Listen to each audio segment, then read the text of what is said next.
کہ درویشوں کا ایک قافلہ مختلف علاقوں میں نیکی کی دعوت دیتا ہوا سندھ کے ایک علاقے میں پہنچا جو ان دنوں برائیوں اور بدکاریوں کی آماج گاہ تھا۔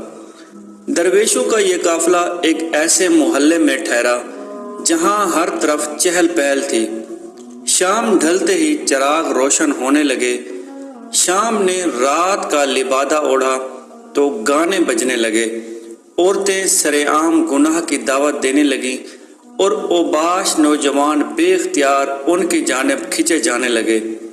یاد الہی میں مگن درویش یہ دیکھ کر بہت پریشان ہوئے اور اپنے امیر قافلہ سے عرض کی، حضور یہاں قیام ہمارے لیے مناسب نہیں، کہیں اور چلتے ہیں، یہ تو بہت بری جگہ ہے۔ امیر قافلہ نے فرمایا، ہم یہاں اپنی مرضی سے نہیں آئے بلکہ بھیجے گئے ہیں۔ امیر قافلہ کا جواب سن کر درویش مطمئن ہو گئے۔ جوں توں رات گزری، صبح گناہوں کا بازار سد پڑ چکا تھا۔ اگلی رات درویش یہ دیکھ کر حیران رہ گئے کہ بازار میں کل جیسی رونق نہ تھی۔ دوسری طرف برائیوں کے اڈے پر اوس پڑ چکی تھی۔ جو بھی آتا محلے میں داخل ہوتے ہی الٹے پاؤں واپس لوٹ جاتا۔ پھر یہ جیسے معمول ہی بن گیا۔ بازار کی رونقیں ختم ہونے لگی۔ ایک دن ساری عورتیں جمع ہوئیں اور کہنے لگیں، جس دن سے یہ درویش ہمارے ہاں آئے ہیں ہمارا تو کاروبار ہی ٹھپ ہو گیا ہے، انہیں یہاں سے نکالو ورنہ ہم تو بھوکے مر جائیں گے۔ چنانچہ وہ ان درویشوں کے پاس آئیں اور کہا، بابا آپ صوفی لوگ ہیں، یہاں آپ لوگوں کا کیا کام؟ یہ گناہوں کی جگہ ہے، یہاں سے چلے جائیں، آپ کی وجہ سے ہمارا کام بند ہو رہا ہے۔ درویشوں کے امیر قافلہ نے فرمایا، ہم یہاں جانے کے لیے نہیں آئے، اب تو ہمارا مزار بھی یہی بنے گا، البتہ اگر تمہیں کوئی مسئلہ ہے تو تم یہاں سے چلی جاؤ۔ ناظرین گرامی، کیا آپ جانتے ہیں کہ یہ بلند رتبہ درویش کون تھے؟ یہ کوئی اور نہیں بلکہ سندھ کی پہچان حضرت لال شہباز قلندر سید محمد عثمان مروندی کاظمی حنفی قادری تھے، جبکہ ان کے ساتھی ان کے مرید اور خادم تھے۔ آپ علوم باطنیہ کی تکمیل کے بعد ایران میں حضرت امام علی رضا کے روضے پر حاضر ہوئے۔ وہیں سے آپ کو حکم ہوا کہ حج بیت اللہ اور زیارت روضہ رسول اللہ صلی اللہ علیہ وآلہ وسلم کا شرف حاصل کریں۔ حضرت لال شہباز قلندر بغداد میں حضرت عبد القادر جیلانی حضور غوث پاک رحمۃ اللہ علیہ کے مزار پر حاضر ہوئے اور پھر حج کی ادائیگی کے بعد مدینہ منورہ تشریف لے گئے۔ وہاں سے غیبی اشارہ ملنے پر آپ سندھ کی طرف روانہ ہو گئے۔ جب آپ وادی پنج گور میں داخل ہوئے تو ایک سرسبز میدان نے آپ کے قدم پکڑ لیے۔ آپ نے یہاں چلہ کشی کی اور اس میدان کو یادگار بنا دیا۔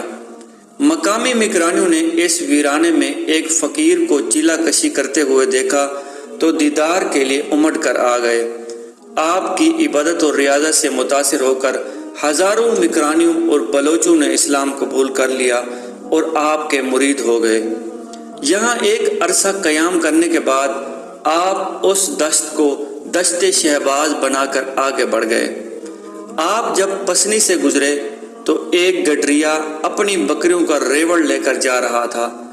آپ عالم جذب میں تھے۔ وہ گڈریا اپنی بکریوں کو بھول کر آپ کے قدموں میں آ کر بیٹھ گیا۔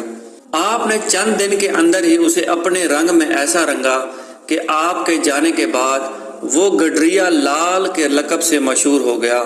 پسنی بندرگاہ کے ٹیلے کی دوسری جانب گڈریا لال کا ایک مزار آج تک اسی گڈریے کی یاد دلاتا ہے۔ یہاں سے آپ سیدھے ملتان پہنچے اور مضافات میں پڑاؤ ڈالا۔ آپ کی شخصیت سے متاثر ہو کر ملتان اور گرد و نواح کے لوگ آپ کے پاس آنے لگے اور آپ کے پاس ہر وقت ہجوم رہنے لگا۔ یہ لوگ آپ کی دعاؤں سے فیض پاتے۔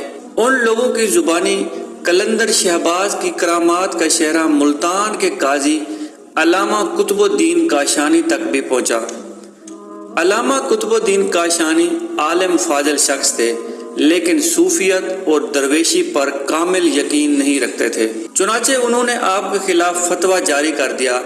حضرت لال شہباز قلندر کے کسی عقیدت مند نے قاضی کا یہ فتویٰ آپ تک پہنچا دیا، چنانچہ آپ چند خدمتگاروں کے ساتھ شہر کی طرف روانہ ہو گئے۔ اس وقت ملتان میں حضرت بہاؤالدین زکریا ملتانی رحمۃ اللہ علیہ کی روحانی حکومت تھی۔ آپ مسند ارشاد پر جلوہ افروز تھے کہ کسی نے اطلاع دی کہ حضرت عثمان مروندی کے نام سے کوئی بزرگ حضرت قطب الدین کاشانی سے مناظرے کے لیے تشریف لا رہے ہیں۔ آپ نے کہا کہ جاؤ اور قلندر کو نرمی سے سمجھا بجھا کر میرے پاس لے آؤ۔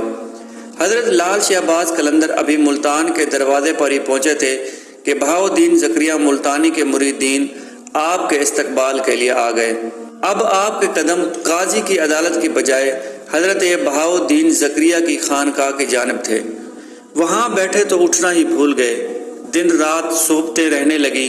یہیں آپ کی ملاقات حضرت فرید الدین گنج شکر اور حضرت جلال الدین سرخ پوش بخاری سے ہوئی۔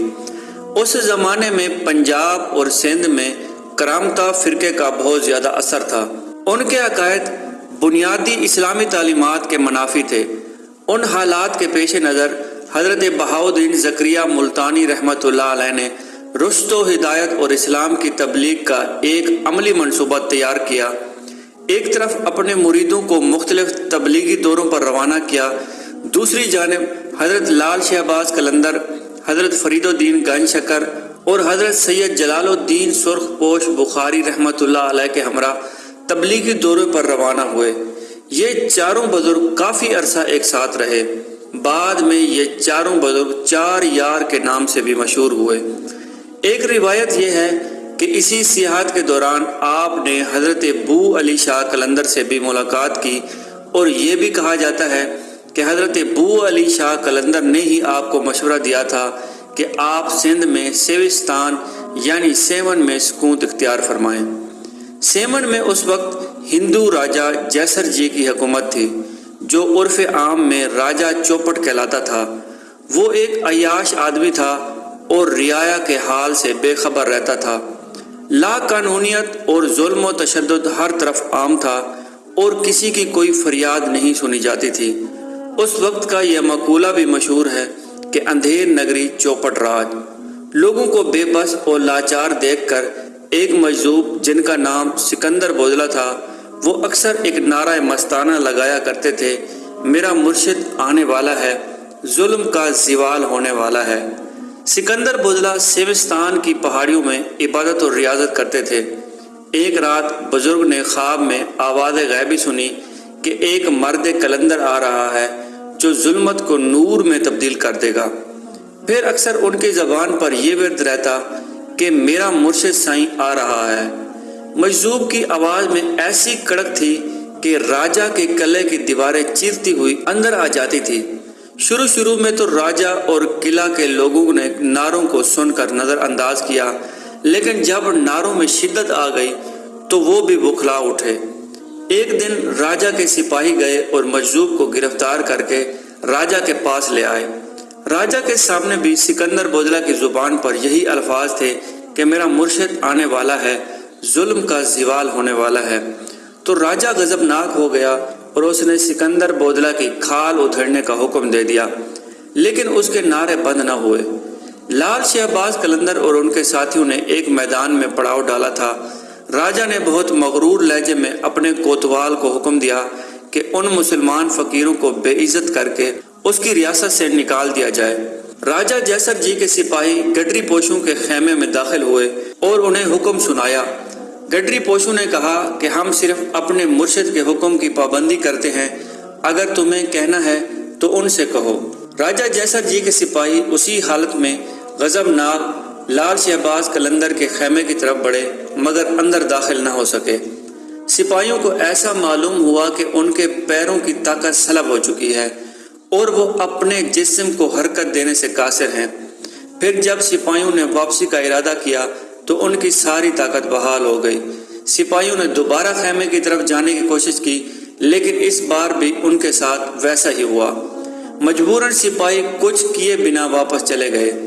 راجہ جیسر جی اپنے سپاہیوں کی مجبوریوں کا قصہ سن کر چراغ باں ہو گیا۔ اس نے فوری طور پر اپنے وزیروں، مشیروں اور درباری نجومیوں کو طلب کر لیا۔ نجومیوں نے ستاروں کے چال اور زیچے بنائے تو یکا یک ان کے چہروں پر خوف کے گہرے سائے لرزنے لگے۔ نجومیوں نے راجا سے عرض کیا، زائچے بتاتے ہیں کہ ایک شخص حدود سلطنت میں داخل ہوگا اور پھر وہی شخص اقتدار کے ساتھ ساتھ آپ کی زندگی کے لیے بھی ایک سنگین خطرہ بن جائے گا۔ شاید وہی شخص ہے جس کے ایک مجذوب شاگرد کو آپ نے قید میں ڈال دیا ہے۔ وزیروں کے کہنے پر ہیرے، جواہرات اور اشرفیوں سے بھرا ایک خوان لے کر شہباز قلندر کی خدمت میں پیش کیا گیا کہ اسے قبول فرمائیں اور کسی دوسری جگہ قیام فرما لیں۔ آپ نے حکم دیا کہ ان جواہرات کو آگ میں ڈال دو۔ خدمتگار نے اپنے مرشد کے حکم کے مطابق خوان اٹھا کر آگ میں ڈال دیا۔ دیکھتے ہی دیکھتے ایک شعلہ سا بھڑکا اور تمام ہیرے، جواہرات اور سونے کے ٹکڑے کوئلے اور لکڑی کی طرح آگ میں جل کر خاک ہو گئے۔ حاکم سیون کا نمائندہ کچھ دیر تک پتھرائی ہوئی آنکھوں کے ساتھ یہ ناقابل یقین منظر دیکھتا رہا۔ وہ سونا جو تپتی ہوئی بھٹی میں بہت دیر کے بعد پگھلتا ہے، اسے معمولی آگ کے شعلوں نے چند لمحوں میں جلا کر خاک کر دیا تھا۔ وزیر حاکم سیون کی خدمت میں پہنچا اور اس کے لال و جواہر کے راکھ ہونے کا پورا واقعہ سنایا تو راجا اور زیادہ غضبناک ہو گیا اور کہنے لگا، تو بزدل ہے کہ ایک معمولی سی بات سے ڈر گیا۔ میں نے اس سے بڑے بڑے شعبدہ بازیاں دیکھی ہیں۔ میری سلطنت میں ایسے ایسے کامل جادوگر موجود ہیں جو مسلمان سنیاسی کے طلسم کو پارا پارا کر دیں گے۔ حاکم سیون نے اپنے علاقے کے کچھ جادوگروں کو طلب کر کے ان سے مسلمان درویشوں سے مقابلے کا کہا، لیکن ساحروں نے مقابلے سے پہلے ہی اپنی شکست تسلیم کر لی۔ جادوگروں نے راجا کو مشورہ دیا کہ اگر کسی طرح مسلمان درویش کے شکم میں حرام غذا داخل کر دی جائے تو اس کی ساری روحانی قوت زائل ہو جائے گی اور پھر ہمارے جادو کی طاقت اس پر غالب آ جائے گی۔ راجا نے ایک روز کسی حرام جانور کا گوشت پکوایا اور کئی خوان سجا کر مسلمان درویش کی خدمت میں بھیج دیے۔ جب یہ خوان حضرت لال شہباز قلندر کی خدمت میں پیش ہوا تو کھانا دیکھتے ہی شیخ کا رنگ متغیر ہو گیا اور آپ نے یہ کہہ کر کھانے سے بھرا خوان الٹ کر دیا۔